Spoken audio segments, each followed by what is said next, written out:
Kita bicara apakah anak yang wafat ini ada tanda-tanda atau mungkin memberikan isyarat kepada orang tuanya sebelumnya. Nah ini kadang-kadang orang nih ada yang namanya ilmu cocokologi kalau di Indonesia.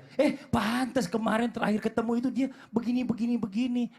Begitu. Apakah seperti itu? Ustaz Syamon izin penjelasannya, tafadhol. Baik, bismillahirrahmanirrahim. Tabi guru Ustaz Maulana, Bunda Tuti Mas Fadli serta guru-guru kami yang dimuliakan Allah Subhanahu wa taala. Alhamdulillahirabbil alamin, alhamdulillah ala kulli hal.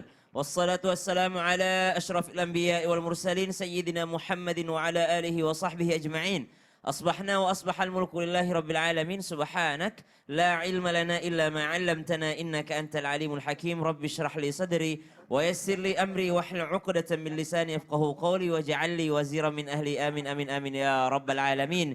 Maka subhanallah, kalau dikatakan firasatul mu'min, ada yang namanya firasat orang yang beriman. Bahkan Imam Al-Ghazali dalam literaturnya menyatakan bahwasanya sebenarnya orang beriman itu dapat untuk mengetahui tanda-tanda atau dia punya firasat bahwa dia akan meninggal dunia. Contoh, 100 hari sebelum ia meninggal dunia terjadi yakni menggigil di badannya setelah asar dari ujung kepala sampai ujung kakinya.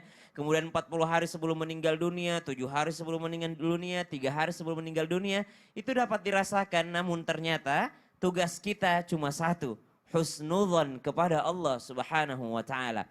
Apapun firasat yang kita rasakan, tetap manusia tidak pernah tahu kapan ia meninggal, di mana ia meninggal dunia, bagaimana ia akan meninggal dunia. Takkan pernah ada manusia yang mengetahuinya karena Allah sengaja untuk menutupinya kepada seluruh manusia. Kenapa? Karena ternyata innamal a'malu bil khawatim. Sungguh amal perbuatan itu dilihat daripada akhirnya. Akhir dari amal kita apakah happy ending? Apakah kita tetap beramal saleh, beriman, menjaga keimanan kita di mata Allah Subhanahu wa taala? Karena sungguh godaan ketika kita hidup masih sehat, nanti ketika sakaratul maut godaannya jauh lebih hebat lagi syaitan. Karena setan tidak akan pernah rela melihat kita. Mungkin dia masih menyerah. Dia masih sholat. Dia masih puasa. Dia masih sedekah. Dia masih mau berangkat haji. Orang ini saya tidak sanggup goda ketika masih sehat. Tunggu ketika dia sedang sakit. Maka syaitan tidak akan pernah rela. Makanya Allah juga merahasiakan sebagai bentuk ujian kepada kita. Bagaimana kita meninggal dunia. Di mana kita meninggal dunia. Dan kapan kita akan meninggal dunia. Namun berbicara tentang firasat. Bagaimana dengan firasat orang sekitarnya. Ketika kemarin almarhum mungkin sudah dinyatakan wafat, kemudian tenggelam, maka seseorang dari rumahnya mengatakan pantas saja sebelum berangkat angkat kopernya nggak mau dibantuin, ditanya mau kemana cuma bilang mau keluar negeri, nggak pernah ngobrol panjang gitu, subhanallah. Tapi rata-rata yang merasakan hal seperti ini nanti sudah kejadian baru ngomong.